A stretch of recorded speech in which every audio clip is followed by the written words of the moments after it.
So, Bill, we really want to know, what was your horror journey? How did this all start for you? Well, it started about 10 miles from here in Barrington, where I grew up. Barrington, Illinois, yes. And, I think my horror journey started when I was actually,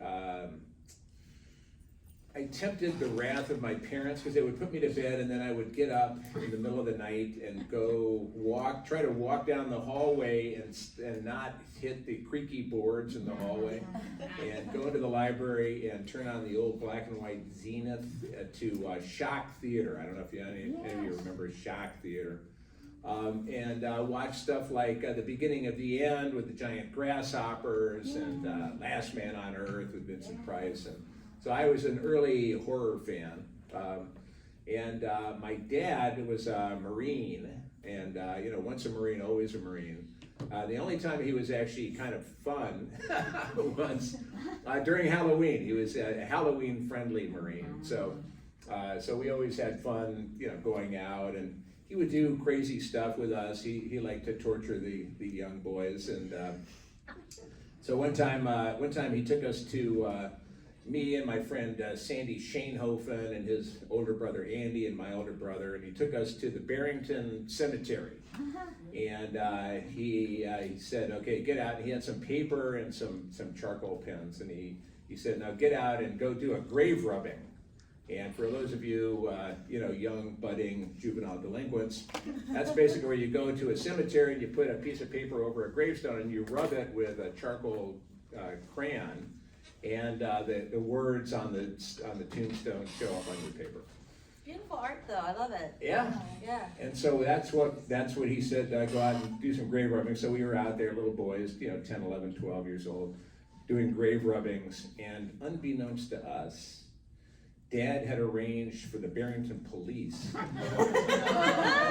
to show up in a cruiser and with the lights out. And when they got right up to where we were all, rubbing on the gravestones, the lights went on, the bubble went on, the siren, and we were like, we were totally, we were trapped. We were like, frozen deer in headlights.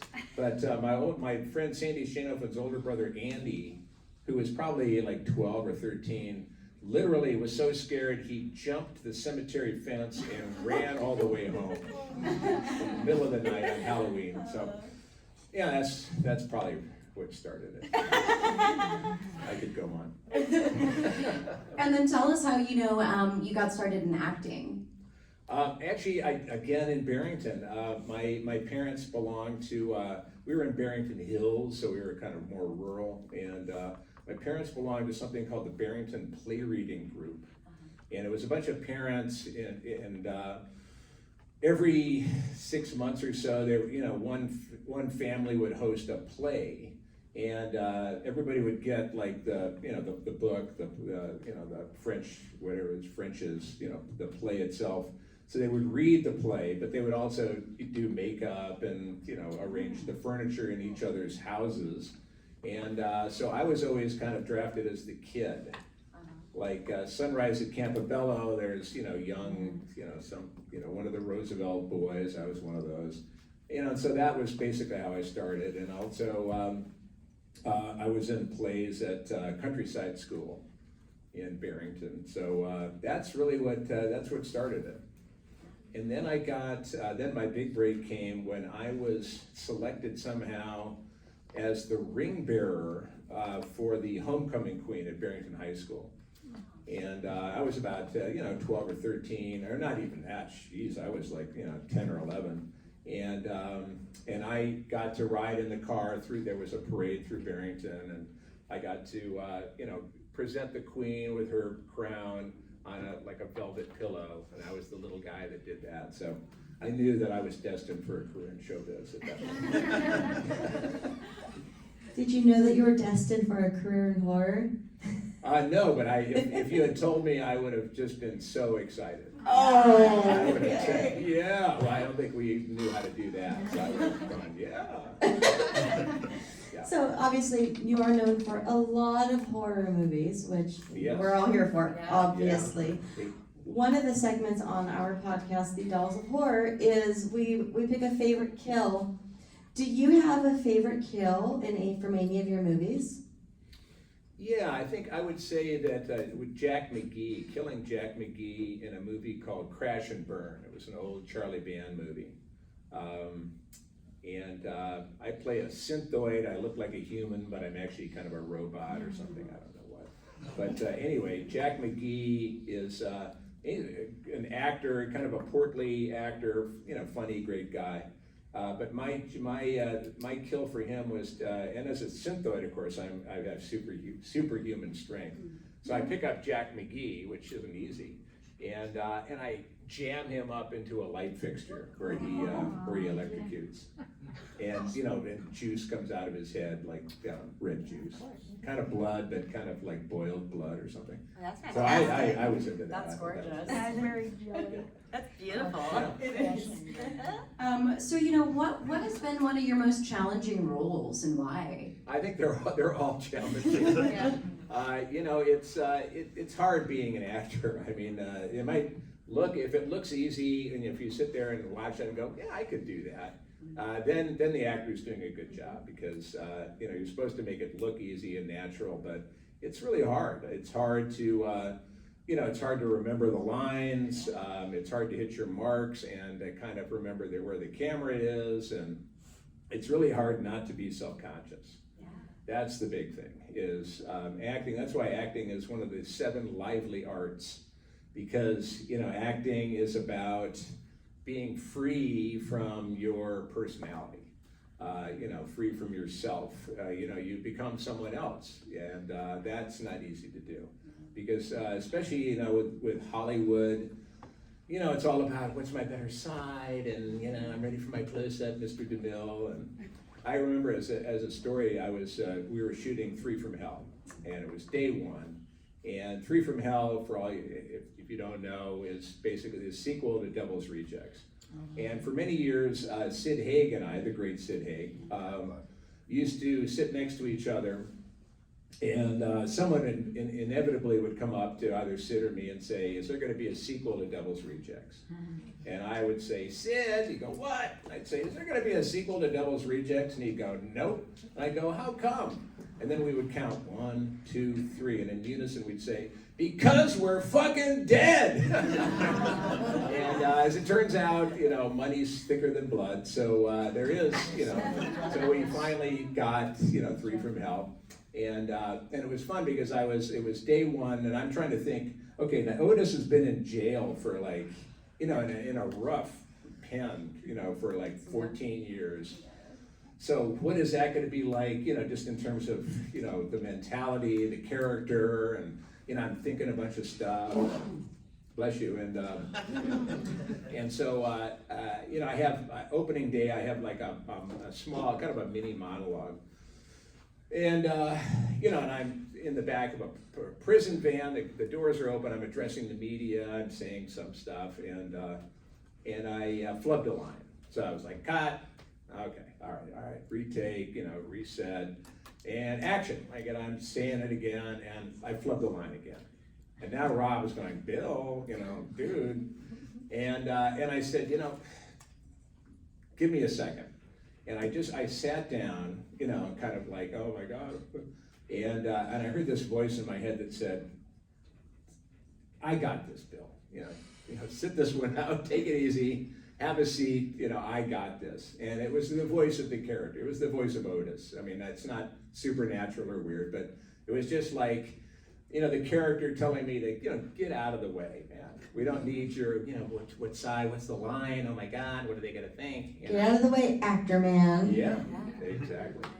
And so that's the hard part, because it's really hard to get out of yourself and, make everything so real in your acting, whatever universe it is, whether it's Chop Top or Luigi or whatever the heck, Otis, whatever you're doing, whatever the universe, if you, absorb it enough and get comfortable enough with it, then it's easier to get out of your head and self-consciousness. That's probably the hardest part. So we all probably do love us some Chop Top. We want to know, how did that happen? Like, how did you get involved? What was the audition like? I never auditioned. Tell us the story. That's We gotta know my how favorite- you got to be Chop Top, because he's including Leatherface, he's my favorite character in the entire franchise. Okay, well, first of all, Yeah. I wanted to say that, just for the record, Chop Top and the Hitchhiker are twins. And while the Hitchhiker was doing his crazy stuff in the original Chainsaw, Chop Top was in Vietnam, getting that head wound. And the oldest brother is the cook. And the baby of the family, there's 4 boys in the family, the baby is Leatherface, AKA Bubba. And there are no parents. So that just to clear the record. No parents, sorry. 4 boys, the cook is not the father, and there's grandma and grandpa. I was so freaked out by the Texas Chainsaw Massacre that for years, I saw it back when it was first run, so maybe 74, 75, and it freaked me out. I mean, I went to college, I could, figure out how to rationalize almost anything, but that freaked me out. And so I ended up seeing it a bunch of times, trying to make it so familiar that it didn't scare me, and that just made it worse. And so I was working on a ranch one summer, it was the summer of '84, and I was working on a ranch in Wyoming with a crazy kid from Geneseo, Illinois. And he's like 16, he was like a sugar freak. And so he would, every morning would pound like Frosted Flakes and bug juice and fudgesicles. I don't know, he was just a sugar nut. And he would go in, and when we worked under the hot sun doing manual labor, he would go into what I called sugar deliriums. He would just start, he would just start, singing snippets of top 40 songs. He would do cartoon voices and commercials. I don't know, but he was just a nut. And I would just kind of turn a deaf ear to him and, dig my hole or whatever I was doing. And one day he's going on, typically he's going, Captain Crunch, whatever he was doing. And then all of a sudden he goes, Texas Chainsaw Manicure. And then just goes back into Captain Crunch and whatever he was doing. And I was like, I was thunderstruck. I was like, wow, whoa. It just, and I went back, when we were done, I went back to the bunkhouse and wrote out a 5-minute scenario about a woman who goes to the beauty parlor and she gets her hair done and sitting under the dryer, and now she wants a manicure. And the beautician goes, manicure, calls to the back of the shop, sliding steel door, tip of the hat to the original Chainsaw. The steel door opens and out comes Leatherface, with a fired up chainsaw. And she's under the dryer and she's like, oh shit. And he's coming toward her and he comes over and starts sawing on her hands. Oh, God. And so that was, what I got from that little moment. And so I came back to New York where I was living. I gathered some friends. We went out to Staten Island, took over a beauty parlor one Sunday afternoon, good old Sonia's Hair Fashions in Staten Island. And we shot the Texas Chainsaw Manicure. And a friend of mine from Lake Forest, actually, was working as a screenwriter in Hollywood. Somehow he saw the manicure, which was about 5 minutes long, and he was working across the hall from Tobe Hooper. And so he said, would you like me to walk this across the hall and show it to Tobe? And I said, yeah, God, that would be awesome. Not thinking really other than, wouldn't that be cool if he liked it? That was as far as my ambition or my vision went. And so my buddy did. Just to end the manicure, the woman, is getting her fingers sawed, she's screaming and she faints. And then, cut to the beautician kind of is slapping her cheek and she's like, And she's got a fabulous manicure. And then she goes out to the truck, the pickup truck, and she goes, look, honey, I got the best manicure ever. And I cast myself as the hitchhiker. So I had my wine mark, and That's the kind of the red purple, birthmark on his face, and I'm behind the wheel of my truck, and she goes, "Look, honey," and I go, "Hey, that's great, honey. We should celebrate with some head cheese." And I had bought like a lump of head cheese, which doesn't look like much, but if you know what's in it, it's funky, man. And actually, in one take, I even licked it. But that was it. That was 20 seconds. That was my audition, as it turned out, because Tobe Hooper watched it. Tobe Hooper later told me, Tobe was the director of the original Chainsaw, and he later told me that, because this was when Tobe was preparing to shoot Poltergeist, and Tobe said that he had actually showed the manicure to his producing partner, a guy named Steven Spielberg, and they both loved the manicure. And they both loved my performance. And my buddy also got me Toby's home number, and told me to call him in a week, and I did. And Tobe answered the phone, which was apparently a miracle. And I said, "Hi, Tobe, it's me, Bill Moseley." He goes, "Who?" And I said, "Yeah, I'm the guy that did the manicure." He goes, "Oh, hell, Bill, I love the manicure." And I went, "Oh, great, oh, that's awesome." And he said, "Yeah, now who played that hitchhiker character?" And I said, "Well, that was me." And he said, "Well, if I ever do a sequel, I'll keep you in mind." And 2 years later, got a call one night in the middle of, I was living in New York. It was like winter, nothing was going on, and it was the screenwriter, Kit Carson, who wrote the screenplay for Chainsaw 2, and asking me where he could send the script. And it was like, you know what I really wanted to say? Who is this really? Because, and I gave him my address. Back then you could hear, like if it was long distance, the phone would kind of sizzle. And so it was like, I knew it was long distance, and I didn't think anybody was gonna punk me, I immediately was distrustful, but I gave my address. And this was kind of pre-internet, guys, so they actually sent it in the mail and everything. And I was told to look at the part of Chop Top, and I read it, and I thought the screenplay was hilarious, and I loved Chop Top, and that's how I got the part. They just said, do you have an agent? And I had met one at a Christmas party. I said, "Oh, I'll get back to you." And I called this girl up who was an agent at William Morris, and I said, "Would you negotiate a contract for me?" And she said, "Sure." And so she called me back, and she said, "Well, they seem to want you to play this character Chop Top in Texas Chainsaw 2. And I went, "God, that's awesome." She said, "Well, there's good news and bad news." And I said, "Well, that's the good news apparently. And then what's the bad news?" And she said, "Well, they're only going to pay you scale, like the minimum wage, basically." And I was like, "Well, how much is that?" Now, at the time, I was a freelance writer in New York, and I was probably making I was averaging maybe $250, $300 a week. I had cheap rent, which really saved my bacon. And I said, "Well, how much is scale?" Didn't sound good. She said, "Oh, I don't know, I think $1,700 a week." And I was like, "That's bad news." She said, "Yeah, well, there's more bad news." And I went, "Oh, geez, what is that?" "Well, because the character has prosthetics and has a plate in the side of his head, they want you to shave your head." I went, "Okay." And she said, "So I told them you were a working actor and that if you shaved your head, you wouldn't get work for 6 months. So they've agreed to pay you $5,000 to shave your head." I was like, "Oh my God, that's the bad news." So that's how I was off and running. And That's what agents are for. yeah, exactly. That's amazing. So that's how I got the job. Wow.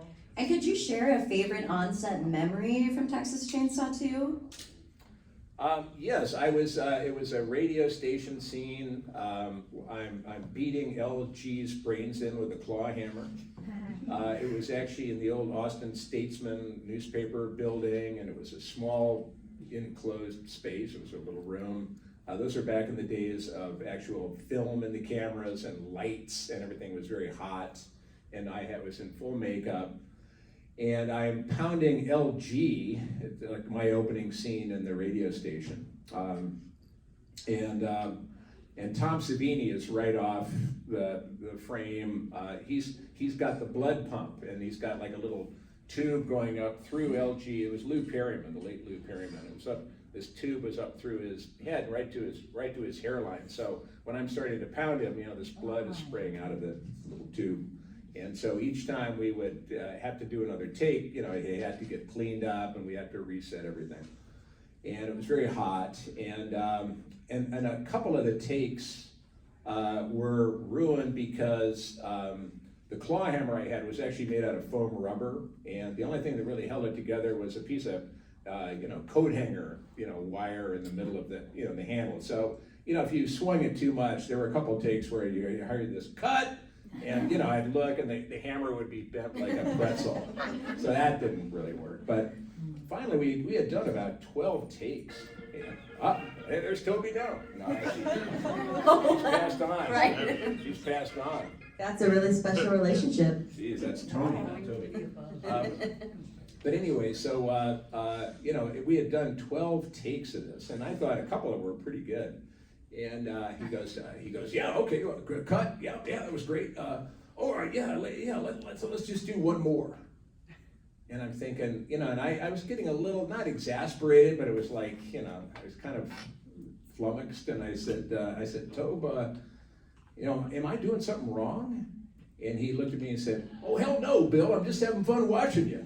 And when you hear that, as an actor, that made me so happy. That made me probably as happy as I've ever been on a set.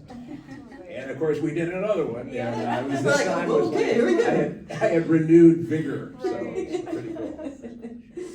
Do we have any audience questions? Young man. Yeah, so I was wondering, is there any movies you auditioned to for like a certain character, but you got turned down for that character, but you instead got like a different one? Like a... Wow. Not that I can think of. Usually, rejection is rejection. I've had situations where I've auditioned for a character, didn't get it, but then the director liked my audition and and hired me for another movie. I think I've had that happen once or twice. But for the most part, when the door is shut, it's usually slammed. Yeah, that's a good. Yeah, thanks for bringing up my painful past.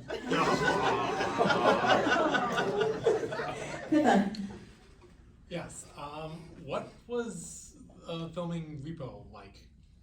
Repo was a ball. I mean, I love Repo, and it was so funny because I was friends with Darren Bousman, the director, and he wanted me to have lunch with him and Terrence Sedunich, who was the co-writer of Repo, and also played Grave Robber. I'm sorry. And so we had lunch, Hollywood lunch, and Darren said, well, we'd love you to play either Pavi or Luigi. And I chose, I wanted to play Luigi because I didn't really want to sit in the makeup chair as long as poor Ogre had to. But so I said, great. He goes, well, the one thing is we know you can kill, but can you sing? Oh. And I used to have a group with Buckethead called Corn Bugs, and I had given Darren, I'm sure, one or several of my Corn Bug CDs. And so he said, well, can you sing? And I said, well, Darren, I gave you those Corn Bug CDs. He goes, yeah, but can you sing? Thanks, Darren.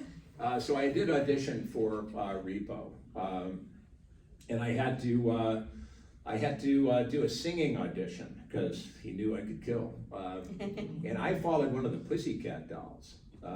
She was auditioning for obviously a different part. Let's hope. But she was awesome. It was Yashiki, who is like the Prince of Japan. Prince, like Purple Prince, and he in his studio in North Hollywood. And I remember showing up, and and it was one of those deals where the control room looks down on the studio floor. And I was looking down at one of the Pussycat Dolls, and she was singing some song, and she was kicking her legs, and she was Broadway, she was Vegas, she was great. And I'm just thinking, holy shit, I am screwed. And and so then it was next, and so it was my turn. So I went down and I was, I take singing lessons. That's part of my, workout routine. I've done that for like 30 years or whatever. So I had taken my song, I think it was Night Surgeon or whatever it was, and I had worked on that song, so I knew how to sing it in terms of the dramatic approach to the song. But I was nervous, and they gave me the headphones, and they're all looking down at me from their studio perch.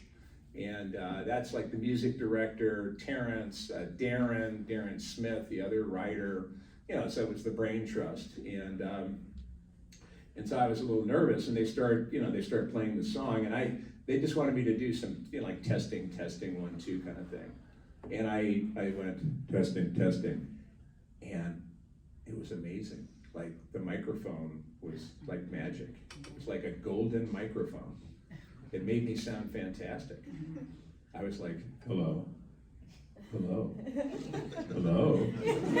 was like, wow, I sound fucking great. And so I sang the song, and it made me, the microphone I think got me the job, because it made me sound fantastic.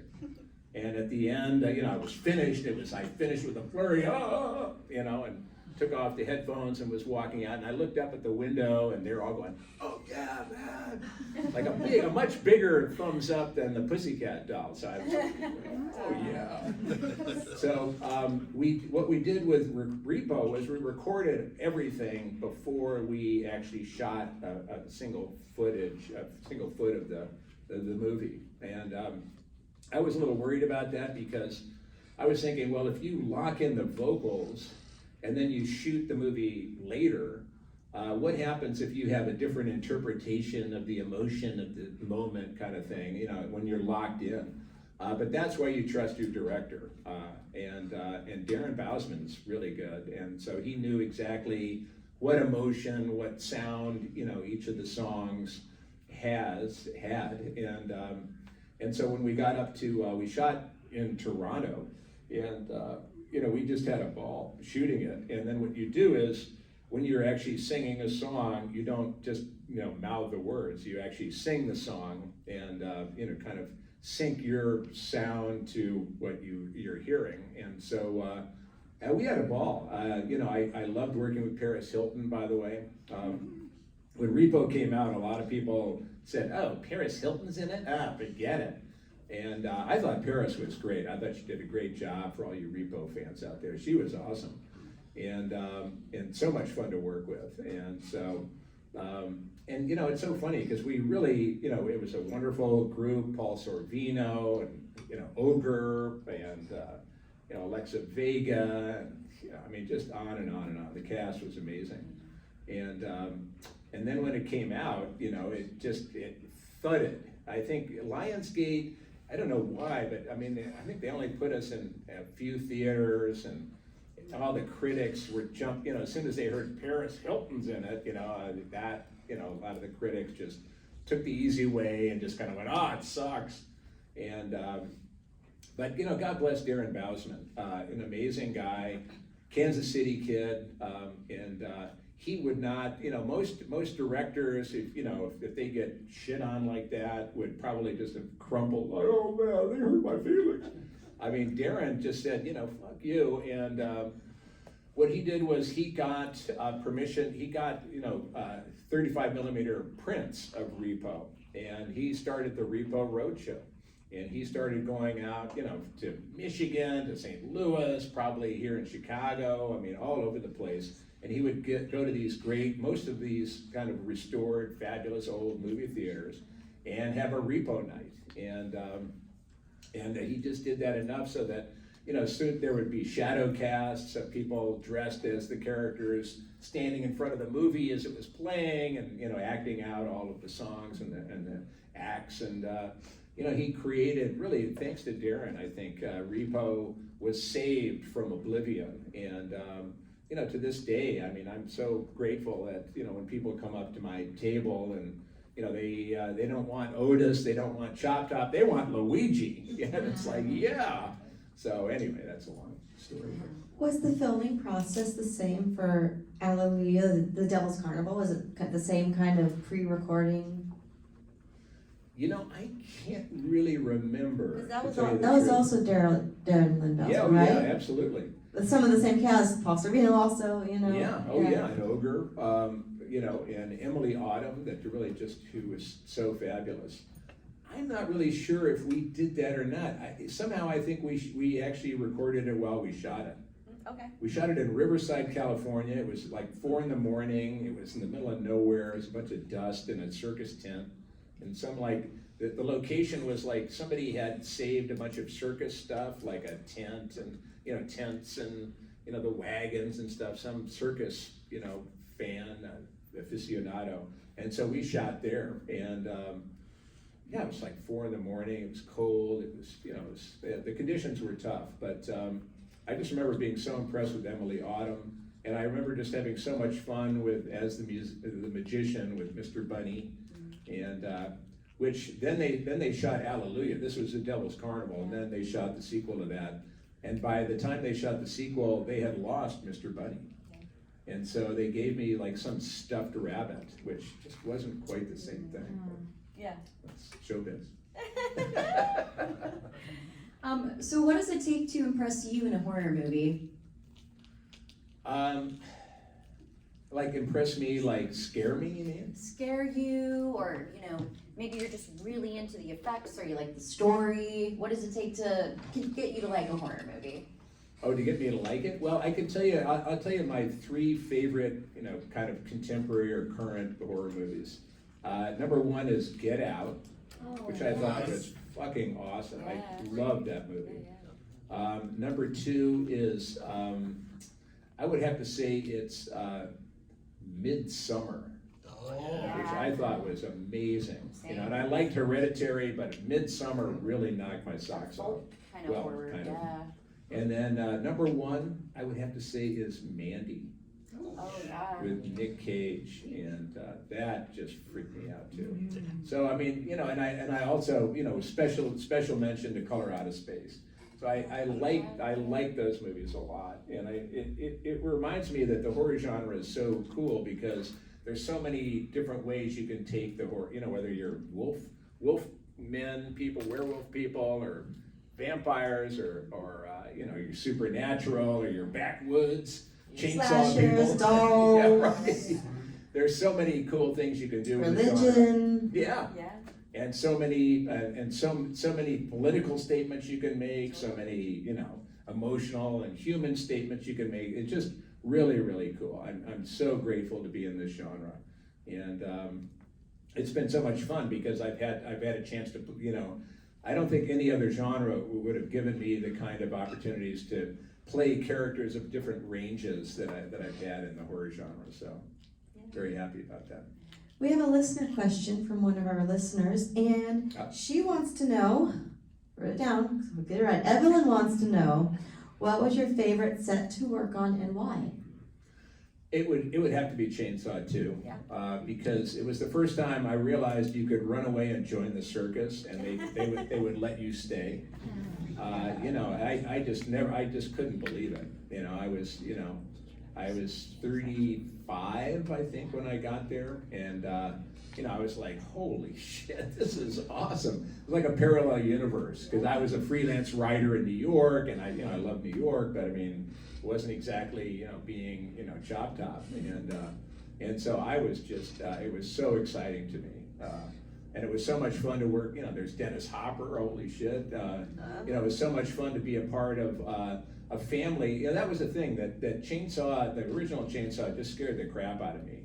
And it just, you know, it made me suspicious of rural America. Like, instead of it, like, you know, seeing like night crawlers for sale, I'm wondering like what's in the barbecue. And, you know, but you know, when I got to Austin, Texas, I remember standing in the parking lot of the Brook Hollow Motor Inn where we stayed, and this car pulls up, and out gets Jim Seadow, the cook. And he goes, "Hey boy, how you doing?" And I was like, "It's the cook!" And in that moment, I realized I don't have to be afraid anymore. I'm not, I'm one of them now. And as soon as I realized I'm one of the family, all of that fear, those 8 years of, that deep psychological terror, it all vanished. And that was really, I think that alone made me very excited. Tom Savini was the makeup person and, designed all the makeups, including Chop Top. And I remember sitting in the makeup chair. I had never met Tobe Hooper. And I was made up as Chop Top. This is obviously before we started shooting. And I'm in the chair. Tom's putting the finishing touches on Chop Top, and here comes Tobe Hooper. Toby's got like a cigar. He's a cigar smoker. He's got Dr. Pepper in one hand, a cigar in his mouth, and he's got a box of Cuban cigars for Tom Savini. He gives Tom the Cuban cigars. Tom says, thanks, Toby. Toby, this is Chop Top. I'm sitting in the makeup chair full Chop Top. And Toby goes, huh? And Tom Savini says, well, what do you think? And Toby looks at me and he goes, more pus on the plate. And Tom goes, clear or amber? And Toby goes, amber. And then walks off. And I thought to myself, this is gonna be fucking cool. So anyway. Did I see you? Is there any director that you'd like to work with? There are certainly, Quentin Tarantino and Guillermo del Toro and Ari Aster, Panos Cosmatos, who did Mandy. There's a bunch of them, but I'm just happy to be working still. It's funny because I keep telling my wife, I keep saying, I really want to kind of kick back, and she says, sorry, you're an actor, you can never retire. I was like, ah. So but those guys, but I any director, I love working with young and first-time directors. I do enjoy. I'm not so much enamored of like a big studio picture. I mean, certainly the paycheck is big too, but I'm more interested in the actual, where the rubber meets the road, the actual filmmaking, the process, the experience, the ups and downs. I really enjoy that the most, and that's really what really probably unleashes my creativity the most. It's just working with just getting her done. 3 a.m, it's fucking cold, you got one more shot, you want to kill everybody and yourself included, so, but that's where, sometimes that's where the best stuff comes from, so. I think I saw some other hands. You, sir? Yes, what was it like working with Caroline Williams? Sorry. We're still pals. With Stretch, yeah, no, we're pals. It was great, it was wonderful. She lives in Los Angeles, so we stay in touch, we follow each other on Instagram. So, she's awesome. Can you tell her to come to next year's Days of His Death? Yeah, I'll talk to our promoter, see if I can put in a good word for her. Yeah, she's awesome. And guys, The best way to get a guest at a con is to email the con and request them. Yep. And let them know that they're in demand. So if you want to see a guest, if you want to see Caroline Williams and Bill Mosley together, let's get it going. That's all I'm saying. Yeah. I think I saw a couple other hands. You? So in House of Thousand Corpses and Devil's Rejects, the oldest character has a dramatic change in terms of appearance. Was it the director Rob Zombie's choice to change the appearance, or the makeup effects artist Ray Top? That's when I really thought that Rob was not just a good filmmaker, but maybe the G word, as in genius. Because House of a Thousand Corpses did so well that Lionsgate, who distributed us, had money for Rob to do a sequel. And most horror films, well, not most, but a lot of horror films, you get, if part 1 is popular, sometimes part 2 is just basically a rehash of part 1, and but it's just like the idea is, God, if we can make 38% of what we made on the first one, that'll be great. Now the kids will love it, all that kind of stuff. Kind of the cynical approach. Rob not really a sequel guy, as it turns out, and so he was reluctant apparently to do it, but they gave him like creative control. And so what he ended up doing was he ended up not only he basically switched genres. I mean, I think of Devil's Rejects, it is a horror film, but it's also really kind of a violent crime road picture. So it's almost like he's shifted, different genres.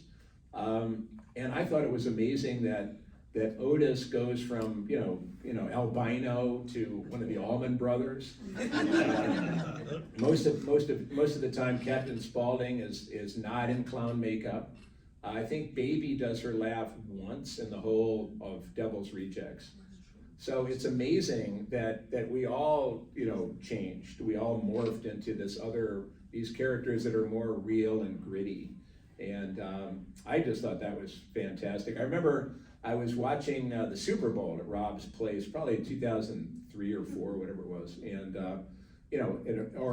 House of a Thousand Corpses had already come out. And he said, well, we're going to make another one. And I said, oh, okay, cool.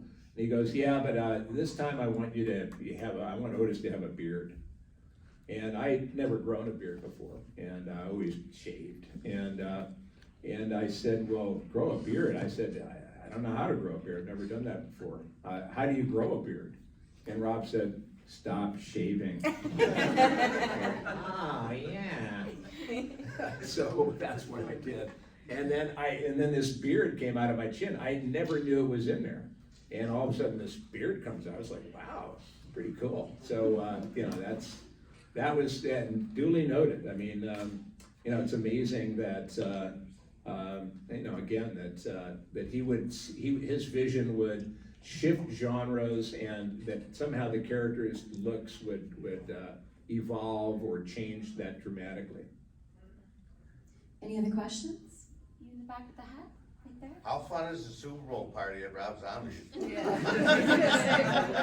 It was just the two of us. I think Sherry was downstairs. It wasn't like, A party. Yeah, it wasn't a party. All right. Who else? Is a lot of your films, you get into kind of, how would you say, like intense scenes? Does it really ever get like awkward, or the people you're acting with get awkward, and how do you like deal with that? Are you talking about me and Priscilla Barnes in the Kahiki Palms motel scene in Devil's Rejects? Maybe. Well, for instance. For the record, I love this. Well, it's, for instance, I mean, that when I read that script, I got to admit, I was scared.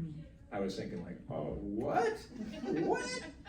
And I was just personally, timid, because that's not really how I roll most of the time. In real life, and I was like, whoa, and so I was such a chicken that I thought, okay, I'm going to let my girlfriend read the script, and and if she goes, you're not doing that, or I'm walking, I figured that I would have a good excuse and I could avoid it. I wouldn't have to do it. I'd say, I'm busy, I can't do Devil's Rejects, and so I remember, and she's an actor. I got to kill her in 3 from Hell, for instance. So we've acted a bunch of stuff together. But anyway, so she read the script, including that scene. And I said, well, what'd you think? And she said, it's a great part for an actor. And it was really important for me to hear that, because it wasn't like, Bill doing these things. It was like, that's your job. And once she said that, I was cool. And Priscilla Barnes was a hoot. She was awesome. And in a scene like that, it takes somebody of equal intensity to play that scene. If she had if she were troubled by the scene, then I was thinking, oh please, I hope she's into it, because I don't want to have to, support her and, hold her hand and walk her through it, kind of thing. I'm having enough trouble of my own. And she was awesome. And about that scene, for instance, the first time, we did it, it just felt like, your first walk out on the tightrope wire. you know, and you're thinking like, oh shit, that's a long way. You know, and you gotta just kind of go for it. It's gotta be that leap of faith. And the first take we did that scene, it was really electrifying, but it was real. I mean, it's so funny, you have a chainsaw and you're cutting off someone's leg, the leg is rubber, there's no blade on the chainsaw, let's hope. You know, so you can kind of, you know, you can act it, but it's not really happening. Scene like that, it's really happening. And after the first take of that scene, I remember walking off the set and I was like, you know, I was bummed. It was like a bummer scene. And because it was good and it was honest and it was, you know, bummer. And I walked off the set and I was like, oh man. And I looked over at Video Village, which is where all the monitors are and the makeup people are watching the screen and everything. And a lot of the women there were kind of like, oh God, they were bumming out. So it was effective. And I remember walking over to Rob and Rob said, you know, how's things? And I was like, oh man. I said, that was a total bummer. And then, you know, and Rob probably had some choices. Like one of the choices is, oh, you poor thing. Another choice would be more like my dad, the Marine, would be like, suck it up. Suck it up, kid. And but what Rob said was, Rob said, art is not safe. And it was like, wow. That was the coolest thing he could have said to me. Thank you. Because, you know, what it comes down to is that it tells me we're making art here. And it tells me that art is not safe. And somehow, I think, up until that very moment, I had always thought that art was safe. Because you walk into a museum, it's on the wall, you can turn away from it, you know, you don't have to get all freaked out. I don't know, for some reason that really freaked me out, but it was in a good way. Because it also told me that we're making art, we're not just making a crappy sequel.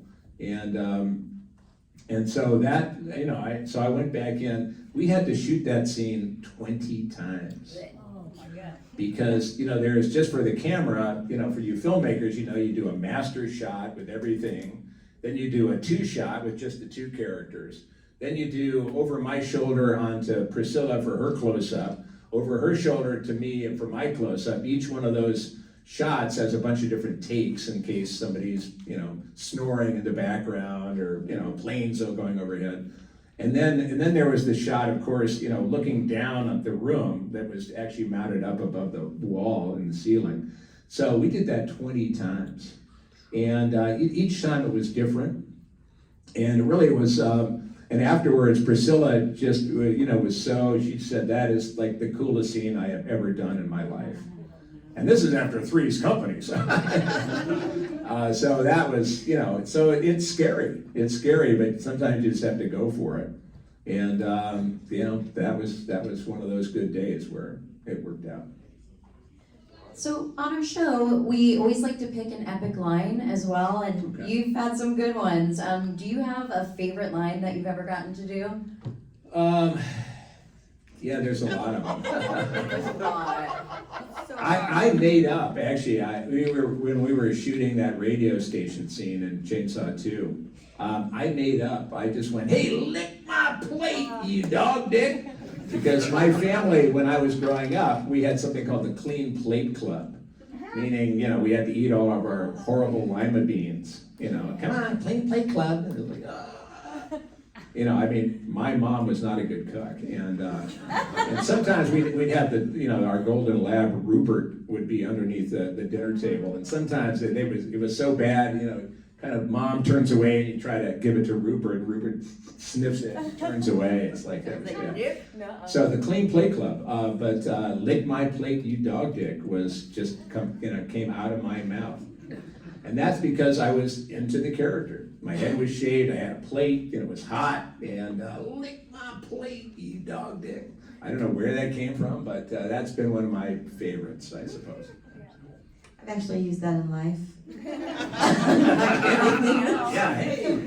I've used a lot of your lines in everyday situations, and if you know, and you get extra cool points, and if you don't, well, then you deserve it. I last used the Mark Twain bullshit line at Yeah. work, and one person got it. Like, Nice. anyway, The only time I don't like hearing that is when somebody asks me to write it on a picture. it's a lot. It's a long line. I was like, oh no, please. Next words out of your mouth, but everybody's really definitely getting chills on your tombstone. Yeah. Very cool line. All right, one more wrap-up question before we let you go. Okay, get some feedback. You've been a part of so many iconic films that we all know of. So what is a project that you've done that maybe less people would know of, that you're really, really proud of, that you want us to know about? All American Massacre. Yeah, well, That's the one. I wish. Well, I would have to say there are two movies that I like everything I do. But I would say, Dead Air is pretty cool.